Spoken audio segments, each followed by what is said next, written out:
Darkcast Network, the light shines brightest on our indie podcasts. On March 21st, 2023, 41-year-old Stephen Cozzi left his office at Blanchard Law to go to the bathroom. He was never seen again.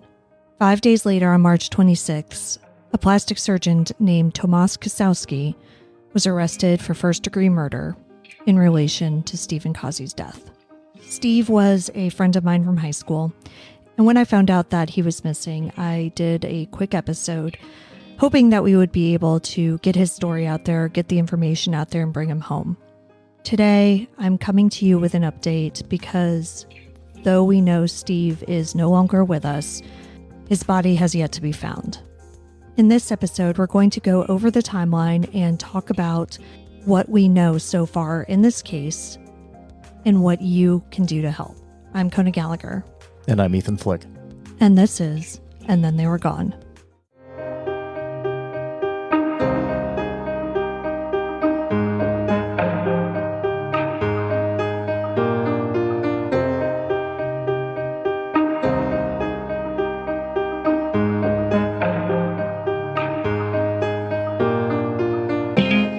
Welcome back, everyone. Welcome back. All right, so this is not going to be our normal episode. If you have listened to us before, basically we cover unsolved missing persons cases. I do the research on the case. I write the script, and my husband and co-host here, Ethan, basically just reacts in real time.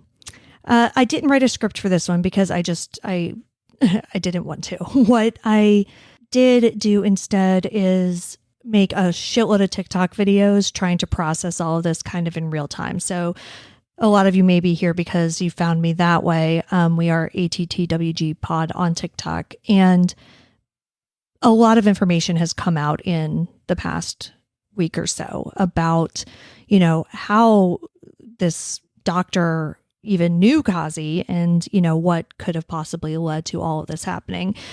We do also have a lot more information about the timeline. And so when I was kind of getting all this information in, and as I mentioned, it was kind of coming in drips and drabs, it was hard for me to keep it all straight. So I actually wrote out a timeline that put together all of the information that, I was able to find. And so I wanted to go over that today because I think that it helps give context to a lot of things.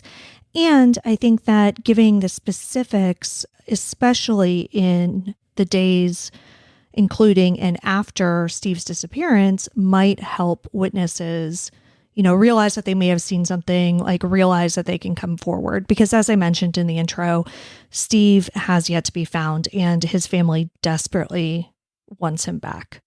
We're also going to talk about Kosowski's arrest and what has been found since then, and kind of where the case stands at the moment. So like I said, it's going to be very different if you're a regular listener to our show. It's going to be much less, scripted and polished than normal, but I just think that this is still important to get out.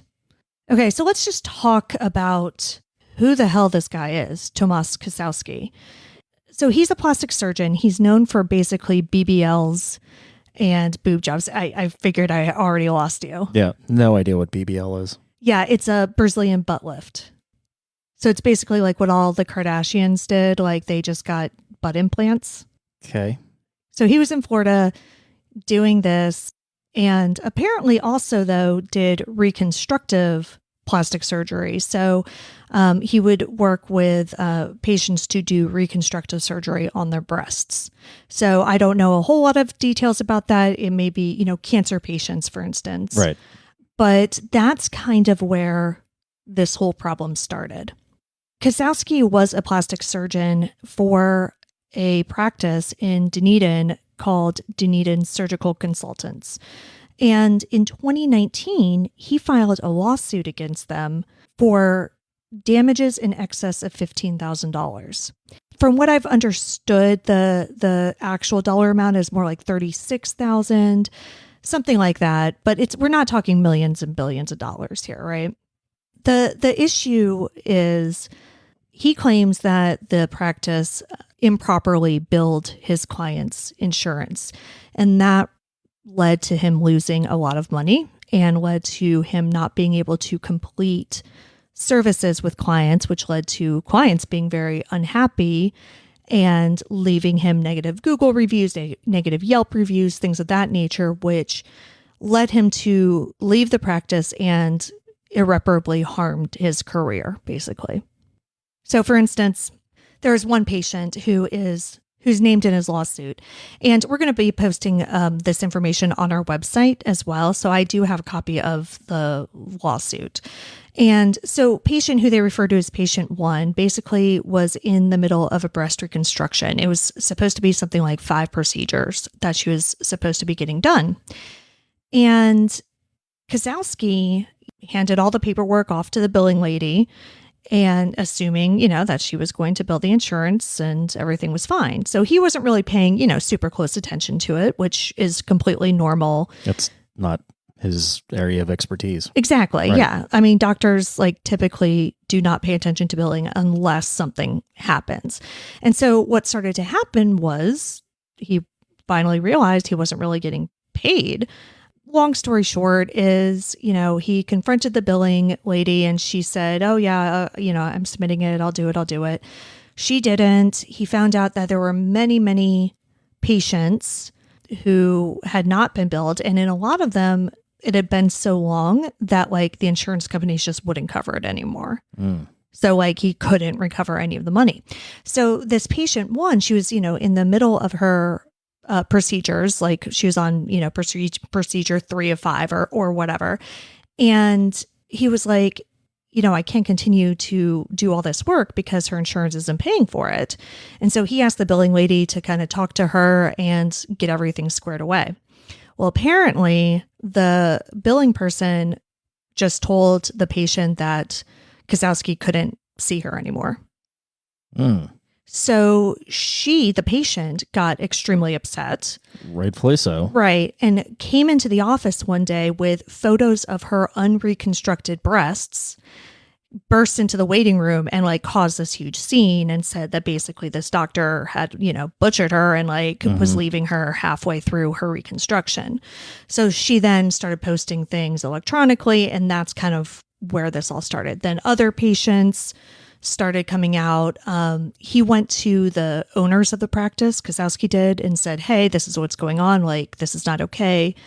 We need to do something. They refused to do anything. They refused to fire the billing person, whatever. So that led to Kosowski leaving the practice and suing the practice.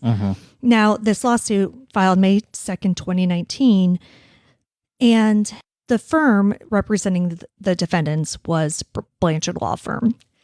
Cozzi started working for Blanchard in October of 2018. So he was assigned to this case, meaning he was representing the 2 owners of the practice and this billing lady.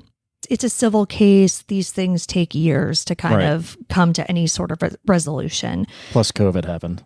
Exactly, right? Which slowed everything down. So this had been an ongoing process. And, I've had people reach out to me who are, lawyers and who knew Cozzi and knew about the situation and said that for whatever reason, and I don't have any details, Kosowski just did not like Steve. He had issues with him for quite a while. And I don't know exactly why, other than the fact that he's, representing the people that he's suing, but I'm not sure. So one of these people, and I haven't been able to confirm this, said that Kosowski had filed a motion previously for professional sanctions against Cozzi. Do we know why? No. Why professional sanctions against I don't them? know, but he filed a motion. So he apparently just really thought that Cozzi was doing something he wasn't supposed to be doing, I guess. But I don't have any more information beyond that. But regardless, the case goes on and, there are hearings, there are depositions, there are all of these legal, processes that are taking place over time. On January 26th, 2023, Cozzi and Kosowski had both previously attended a deposition at the Blanchard Law Office Suite. And the deposition became verbally contentious. After the deposition, Kosowski confronted Cozzi in the men's restroom.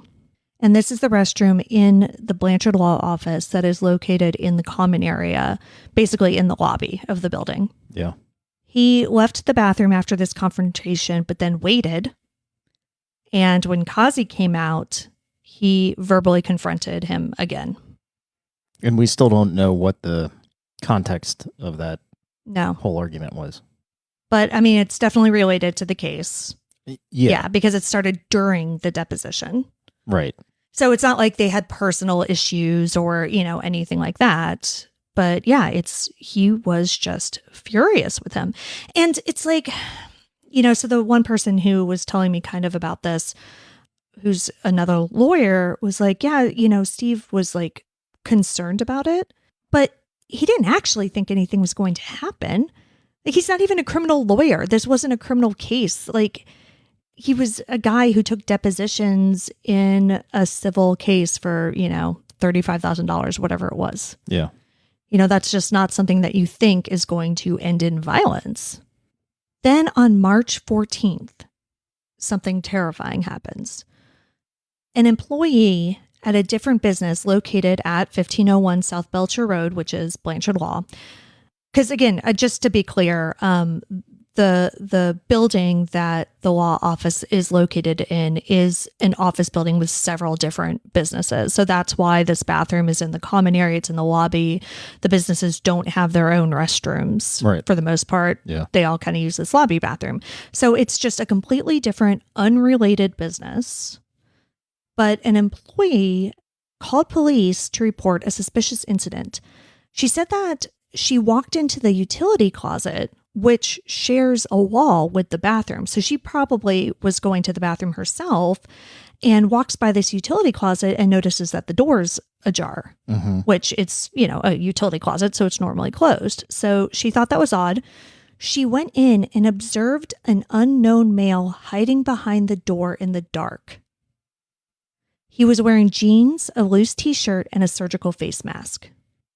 And this door leads into the women's restroom.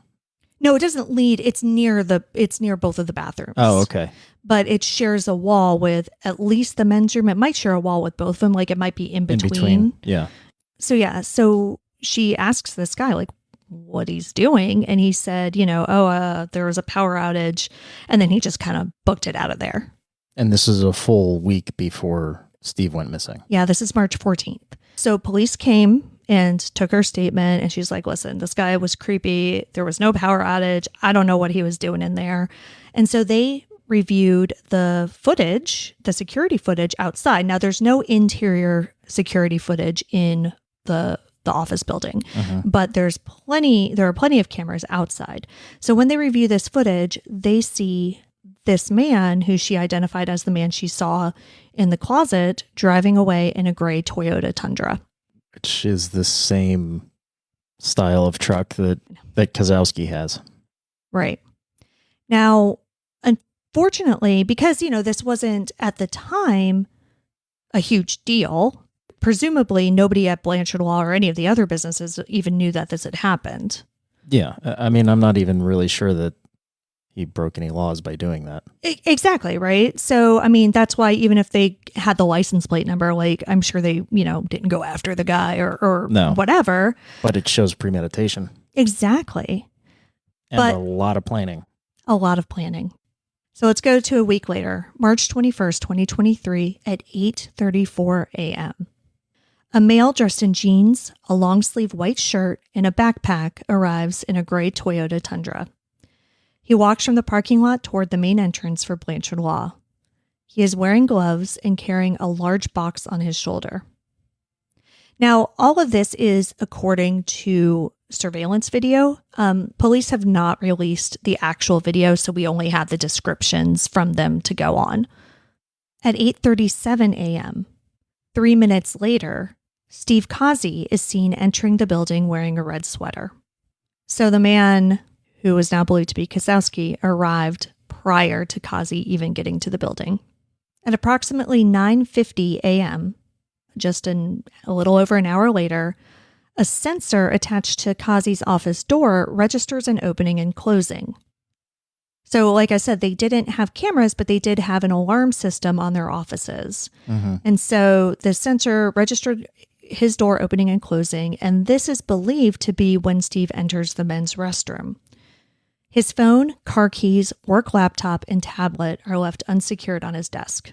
He was playing music on his phone and was apparently in the middle of an email.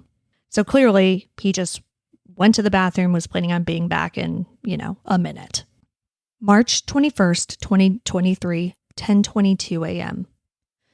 A male wearing jeans, a blue short-sleeve shirt, a backpack, white surgical mask, and hat exits the law firm. He's tugging and pulling at what appears to be a small wagon on wheels with a heavy load. The wagon has an open top, and its contents appear to fill the wagon and are covered by a red or orange blanket. He pulls the wagon toward the parking lot. This is a half an hour after Steve goes into the bathroom. At 10:28 a.m., 6 minutes later, Tomasz Kosowski calls into his scheduled hearing. So he had a telephone hearing scheduled for that day. Steve Cozzi was also supposed to be in attendance, but he does not call in. Another lawyer, Jake Pillsbury, fills in for him. Kosowski stays on the hearing and disconnects from the call at 11:04 a.m. So he's on this call, this hearing, for about a half an hour. At 11:05 a.m., 1 minute later, the driver of the Tundra is seen repositioning the cart by the truck. He struggles to get the heavy cart into the bed of the truck. Kosowski enters the building at 8:34 a.m., lies in wait for over an hour. Steve goes to the bathroom at 9:50. He does not exit the building for another half an hour, and then spends the half hour after that on the premises calling into a scheduled hearing. Like, he is taking his time. He's trying to give himself an alibi. Well, of course. Yeah, exactly. But he's too stupid, I guess, to realize that there are cameras everywhere watching him do all of this. The cameras outside, I'm not exactly sure where they're positioned, but it seems as though during this entire period, Kosowski kind of goes on and off camera. So, for instance, when he's taking that call for the hearing, it doesn't sound like he's on camera at that point, but comes back in the range of the camera afterwards.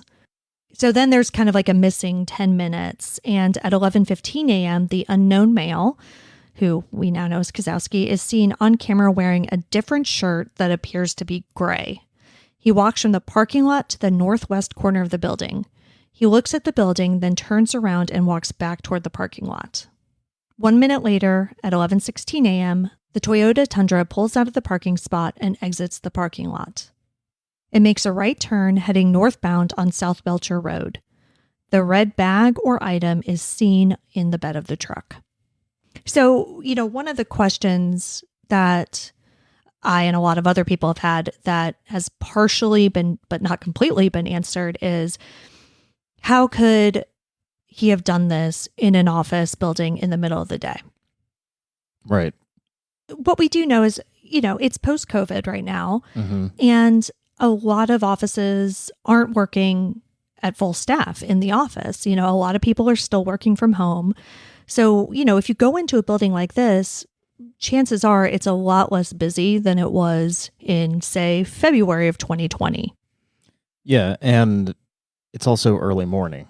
Right. Yeah. And like, so they it's also just not offices, right? It's different businesses. Like, for instance, the woman who made the police report on the 14th works for some sort of like I don't know if it's a dog grooming business. It has something to do with animals. So, I mean, there's a chance they weren't even open yet, Right, exactly. And people were also confused as to, so it was Jake Blanchard, Steve's boss, who ultimately calls police that day and reports Steve missing. And so people are like, well, how did you not notice between the time that Steve, allegedly went to the bathroom and the time that you called it in? So apparently he and another employee were like in a conference room or something working on a case that was away, and they were just kind of holed up in there working on this and just didn't know that he was gone basically for several hours. But it's still crazy to me that Kosowski was able to stay inside the building doing whatever he was doing to Steve for a half an hour without anybody else interrupting them. 11:16 a.m. is when he finally leaves the parking lot of the law office.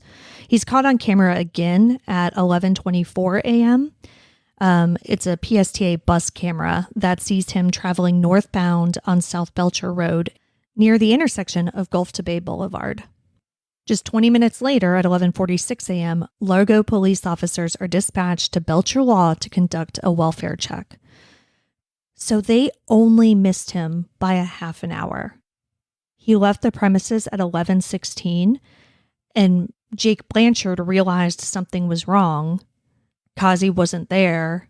All of his stuff was there, and calls police at 11:46. That's crazy. At 11:51 a.m., a flock camera catches the Tundra in Tarpon Springs. The wagon is seen in the bed of the truck with the contents covered by a red or orange blanket. And now Tarpon Springs is the town where Kosowski lives. And how far away is that from Blanchard Law? Between Blanchard Law and Kosowski's address on Seaview Drive in Tarpon Springs, it's 21.6 miles and about a 41-minute drive, according to Google Maps. And the time difference is about a half an hour, maybe a little bit more? Yeah, no, it seems about, 40 minutes.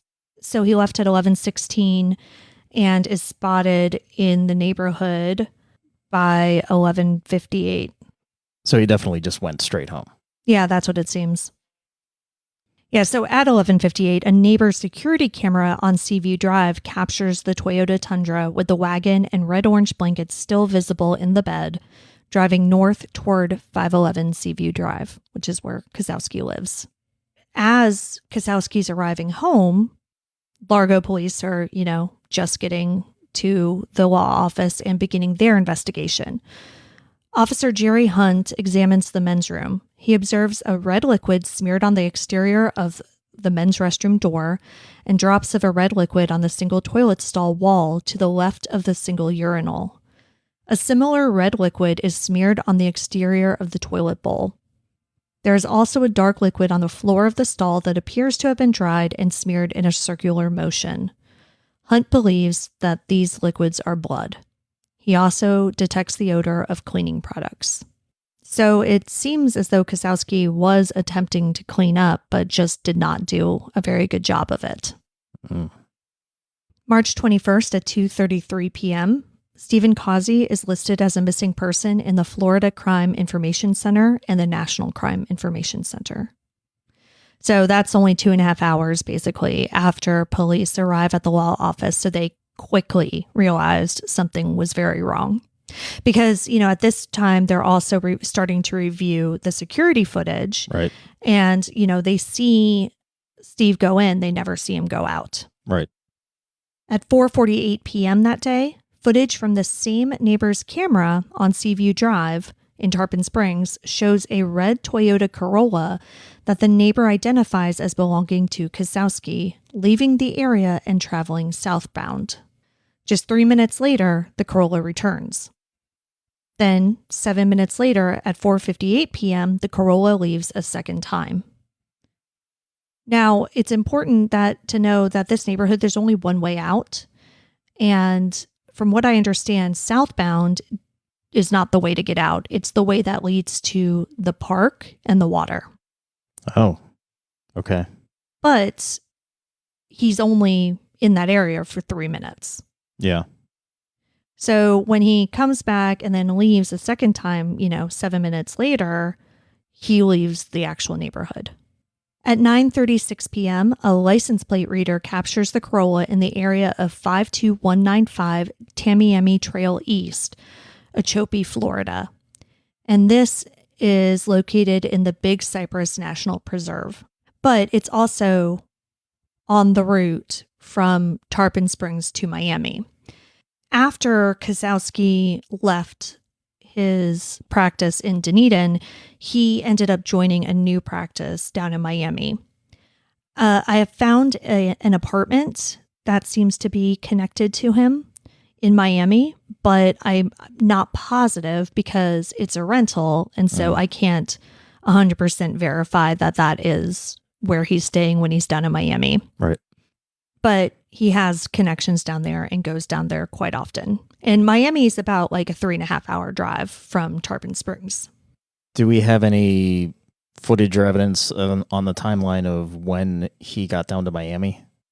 No, and we'll get to that at the end because that is actually what police are actively looking for now. Yeah. Because it doesn't seem as though they do have a lot of information on his whereabouts after he's caught on that license plate reader. Forgive me for this, but they're looking to narrow down dump sites. Right. They do note that when the Corolla is seen leaving the neighborhood at 4:58 p.m., that the back of it doesn't appear to be weighed down. Did it appear to be weighed down when it went south towards the park? No, they don't mention either way. Okay. So it doesn't seem, but it's also important to note Steve is not a big guy. Mm-hmm. Like he's, not much taller. I mean, he's probably, I don't know how tall exactly, but I mean, maybe 5'7", 5'8", like somewhere in there. He has a thin build. Right, but if you put somebody in the trunk, it's going to weigh the back down differently than if it was somebody in the back seat. Yeah, no, for sure. Regardless of their size. Yeah. But I mean, I don't know. It's like, I don't know. I also not having seen the security footage, it's also to me, kind of difficult to judge because Sure. It's like, how good is the footage? How far away is it? It's like, Right. Can you really tell if it's way down? Like, Yeah. I don't know. So there's a potential dump site in the park and the water. Right. And it should also be mentioned that Kosowski's house is on the water. He has a private dock as well. Okay, so there's two different Right. potential dump sites Mm-hmm. just in his neighborhood. Yeah. And we're talking a large body of water too. Hmm. March 23rd, 2023. This is 2 days after Cozzi is reported missing. And, the police during this entire time are, again, reviewing security footage, talking to the neighbors, like basically gathering all of the information that I've talked about up to this point. And so with all of that, they're able to secure a search warrant for Kosowski's home. The initial execution of the search warrant locates the Toyota Tundra in Kosowski's garage. A presumptive test is performed on a red liquid located on the truck bed. It tests positive for blood. Luminol tests on the garage floor also test positive. Luminol reacts the same way to blood as it does to bleach. So based on the patterns that they saw on the garage floor, what they believe is that there was blood that had been cleaned up. March 24th, 2023, news of Steve Cozzi going missing, quote, under suspicious circumstances, end quote, is released to the public. The next day, Saturday, March 25th, police secure a search warrant for Kosowski's Toyota Corolla, which they believe has been utilized in an attempt to avoid apprehension and to transport evidence of the said crime to an unknown location. But we don't know about all of this yet, right? Because at this point on Saturday, we don't know about Kosowski. We don't know about what was seen on the security footage at the law office. Mm-hmm. We don't know any of this. So the search warrant has been executed on Saturday, but none of this is public yet. That evening, Tomasz Kosowski is pulled over and the search warrant is executed. Police seize a number of items, which we'll talk about in just a moment, including several weapons, a ballistic vest, 2 cell phones, gloves, a mask, and nearly $300,000 in cash. And this was in his car with him? Yes, in the Corolla. So this is the information that was released on the news. And, that actually not all of it. It really just said the ballistic vest, some weapons, including brass knuckles and some other things. But the full inventory list of what they seized from this car is much, much more and paints a very terrifying picture. All right, so this is the full inventory from the Toyota Corolla, and I'm just reading this straight from the police report. Apple iPhone front center console, track phone from black bag. So he had a burner phone. Ballistic vest, black. Seat backrest, black, driver's seat. So they took his seat backrest too for, to examine for evidence, I'm assuming. Black gloves, driver's door. Surgical mask, center console cup holders. License plate concealment controller, center console. Have you ever heard of this before? A license plate concealment controller? Yeah. What is that? I kind of get what it is, like, from the name, but I mean, how does it work? Like, I don't get what it is exactly. So it's like a cover that goes over the license plate. Uh-huh. You have a remote control that you can basically dim it or make it impossible for police to read it. But you can turn it off so that it's not like...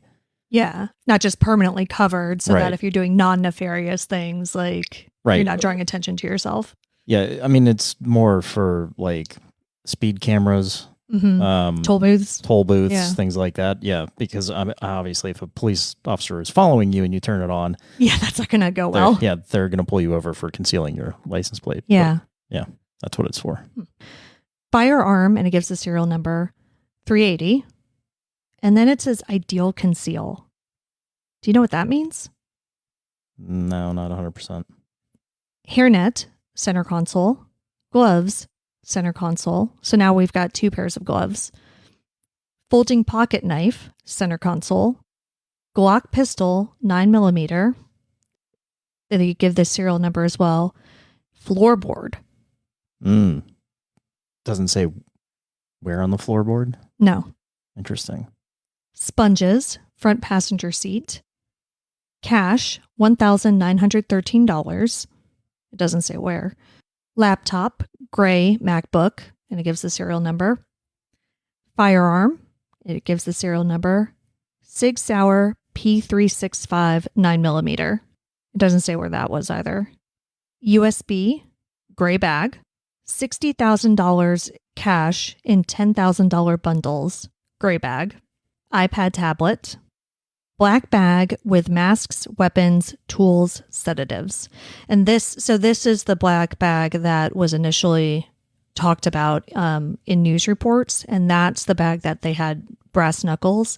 And the sedatives that they're referring to here are paralytics. Gun holster, $7 cash glove box, gray bag. And it looks like it says W/J magazines. No idea. Yeah. GPS tracker, $220,200 cash. So he's got cash, large sums of which are in multiple locations in the vehicle. Exactly. Beretta pistol, and they give the serial number, 9mm M9A3. Black ballistic vest with rifle and pistol mags. License plate switching device. So I don't know what that is, if that's the same as the concealer or if that's something different. Trunk protective mat and black garbage bags. So what I find confusing about this is he's pulled over with all of these items in his car on the 25th. Yeah. 4 days after he kidnapped Steve. Why the hell does he have half of this stuff? I mean, okay, the money, the guns, sure, but the ballistic vest, the brass knuckles, the paralytics. All of the evidence that could be used against him. Right. Well, I mean, it sounds to me like he did a whole lot of prepping and planning for the initial action, and that was it. I mean, you're right. 5 days. He has a 3-hour trip, right, between his 3.5 house hours, something like and that. Miami, where he's coming across a national park. Yeah, a preserve, yeah. There's multiple places, both by his house. I mean, there's the fucking and ocean. on the way to Miami, where he could have ditched all of this. Yeah. So it seems to me like he didn't plan out the after action. No, not at all. And not to mention all of the blood evidence that he left in his home. Right. March 14th, initially that time that he went to the office. I couldn't figure out if it was a first attempt that didn't go well because he was discovered, but the lady who called the police never mentioned seeing a wagon or anything else like that. Yeah. So I'm leaning toward that more being a dry run.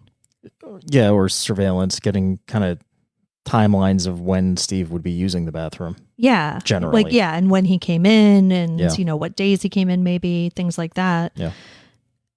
And that's a week ahead of time. So, you know, I think it's pretty safe to say that he had been planning it for at least that long, likely longer. He put all of that effort in and then drives his own truck, which though that is the other thing. It is his own truck. He bought it back in, I want to say October, but never registered it in his name. How do they tie the truck to him then? Because the guy he bought it from, he registered the sale. Ah, nice. Yeah. So the truck has New Jersey license plates. I think that's what led to, you know, the 2-day difference between police starting their investigation when they were able to get that search warrant, because like they ran the plates. It's not registered to anybody in Florida. They have to talk to this guy who presumably is in New Jersey, you know, figure all that kind of stuff out. So if Kosowski bought this truck with this in mind, which we don't know, but it's weird that he didn't register it in his name. Yeah. I mean, then we're talking months of premeditation. So he goes through all of that, but then doesn't think that there are any surveillance cameras on the premises. Well, it also could be that in doing the action, maybe, I mean, I know he's a surgeon, but taking someone's life versus performing surgery is different. Yeah. So possibly maybe he was in a bit of a state of shock. Yeah. I don't know. I choose to believe that he's just ultimately dumb as shit. There's that option as well. Yeah. So he leaves all this video evidence behind. He does leave some blood evidence behind as well at the office. He is caught on multiple cameras going home. He leaves the truck at home with blood evidence inside. He takes off in his other car, this Toyota Corolla, and leaves a bunch more evidence inside of it for days, giving the police long enough to build the case and secure a search warrant. Right. And then he's arrested on March 26th. So this was a late night stop. And on March 26th, 2023 at 12:53 a.m., Tomasz Kosowski is arrested for first-degree murder in relation to Stephen Cozzi. And that's what we had found out before we did our first episode on Steve. And, you know, we recorded that, again, in the hopes that they were just two unconnected situations because it had not been released who he was arrested for murdering. Right. The connection had been made to say that Steve's law firm, because at the time we didn't even know that it was Steve himself, just that his law firm was representing 3 of the defendants. But again, it's a civil case. And so I think that, you know, I and a lot of people were like, okay, yeah, there's a connection, but certainly nobody's going to get killed over this. Little more information has come out as well after Kosowski's arrest. Kosowski was arraigned and officially entered a plea of not guilty. His lawyer spoke to reporters after the arraignment and said, you know, let's remember to keep an open mind. My client's a doctor. What does that have to do with anything? I have no fucking idea. It annoyed me, though, so that's why I wanted to bring it up. He's currently in custody in the Pinellas County Jail. He's in custody of the sheriff's office. Though we do have the full inventory list of what they recovered from the search warrant executed on the Corolla, they haven't released the full inventory list of what they discovered at his home. Now, the only reason why I know about the blood evidence and you know, things like that is because they used that information To get the search warrant for his car. Exactly. Because the probable cause affidavit for that search warrant has been released. Now, did they execute a search warrant on his apartment in Miami? I don't know. There's no record of that in the Pinellas County court system. So I'm not sure. And that I'm very interested in. One thing that we do know about the search of the home is that it led to a risk protection order. And I had never heard of that before. So do you know what a risk protection order is? It's a way to seize weapons or any items that might fall into the hands of the wrong people, essentially. Now, I don't have this officially confirmed, but one of the tipsters told me that when they were searching Kosowski's residence, they found upwards of 100 guns. That's a lot of weapons. It's a lot of guns. That led to this RPO, which makes sense based on what you said, because, even though Kosowski himself is in jail, you have no idea who else has access to his property, who has access to those guns, right. Who could be planning who knows what. Yeah, exactly. So it makes sense that they would want to get those out of there. There was a hearing for that on April 5th. I just checked. We're recording this on April 6th. And as of this recording, there isn't any further information on the outcome of the hearing or what's going on, or, anything concrete beyond the fact that there was the hearing on the 5th. And, so I brought this up in one of the TikTok videos that I did. And, me, I'm not a gun person, obviously. I mean, you are a police officer, so you do have a service weapon that we have in the house and we keep in a safe and everything. But your dad, who is also former law enforcement, also collects guns, like including historical World War II collector's pieces. Yeah, collector's pieces, right? And so he has, of the people who I personally know, he definitely has the most guns of anybody I've ever met.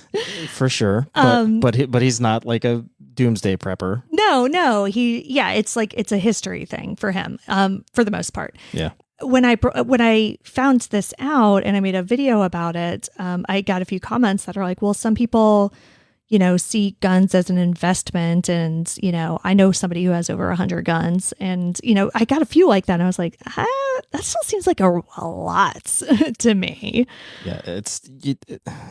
If people see guns as an investment, they're idiots, because there's not a big ROI on guns. I mean, there can be, because your dad does say that he has some that have definitely gone up in value. Sure. But he's owned those for 40 plus years. Right. I mean, investment versus time, you're not making a whole lot. Yes, you can come across some that are cheap that are, it's just like anything.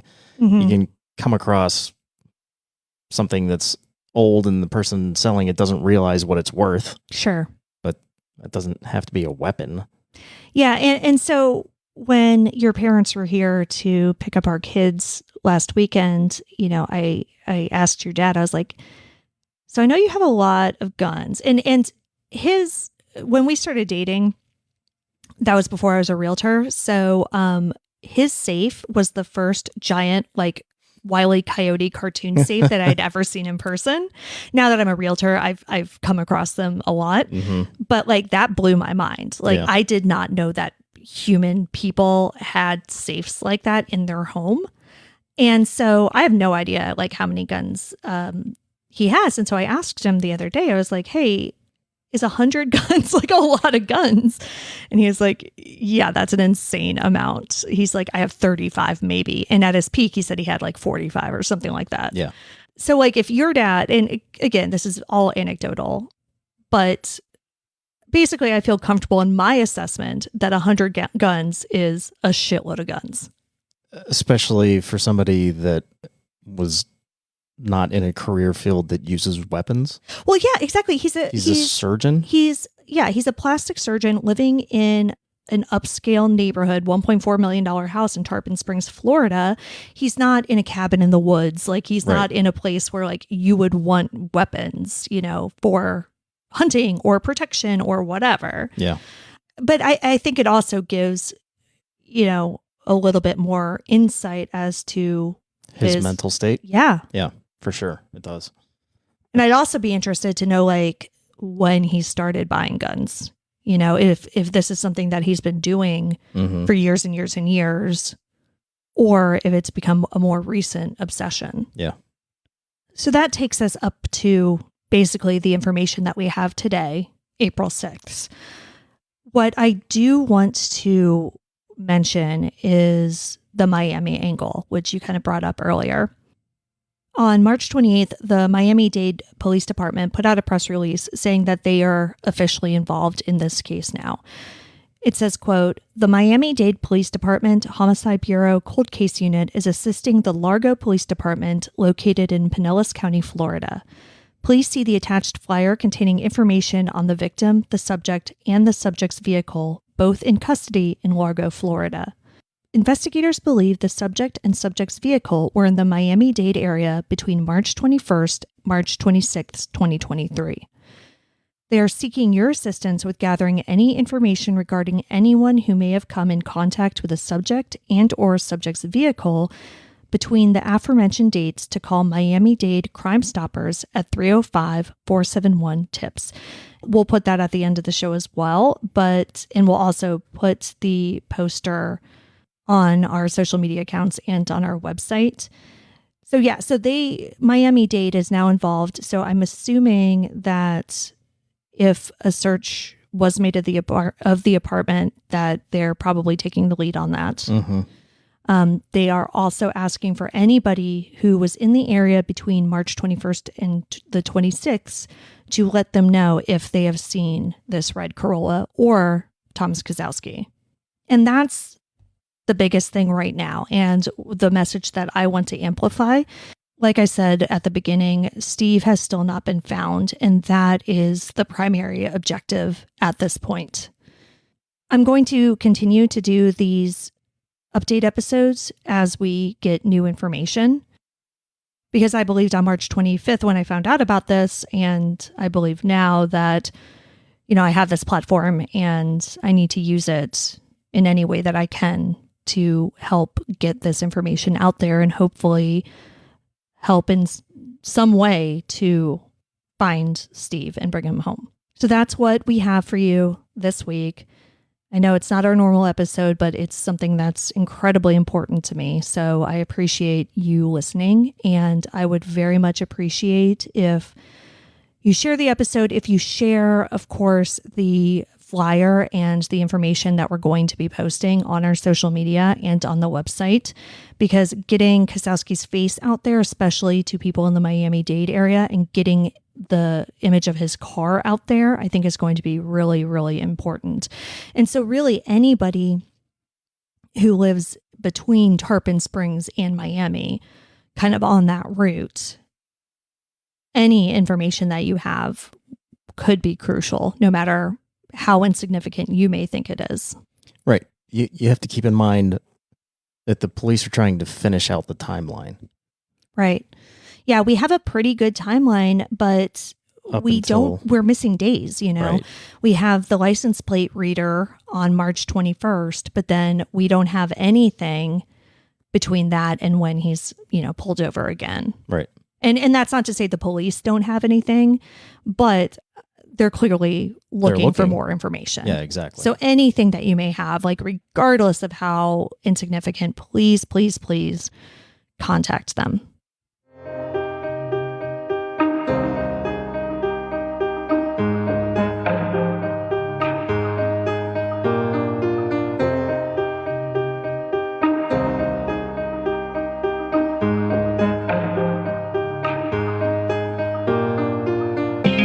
Steve Cozzi went missing from Largo, Florida on March 21st, 2023.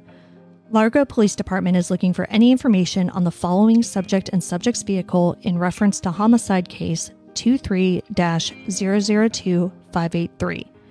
Tomasz Roman Kosowski, red Toyota Corolla with a Florida license plate EMF K38. Kosowski is known to have been in the South Florida area in the above vehicle between March 21st, 2023 and March 26th, 2023. If you have any information on the subject or vehicle, please contact Miami-Dade Crime Stoppers at 305-471-TIPS. That's 305-471-8477. You can see all of the sources for this episode along with photos and videos at our website, andthentheyweregone.com. And be sure to follow us on social, and Then They Were Gone Pod on Facebook and at ATTWG Pod on Instagram, TikTok, and Twitter. If you like what we're doing, please subscribe and consider leaving a 5-star review on Apple Podcasts. It will help new listeners find us. And the more that listen, the more chances we have of bringing someone home. And we'll see you here next week for a brand new episode. See you next week. And Then They Were Gone is hosted by Kona Gallagher and Ethan Flick. All research, writing, and editing is done by Kona Gallagher. Theme music is The Stork by Ketsa. Additional music is provided by Kaya Engel. And Then They Were Gone is a Little Monster production. Hey, you can do it!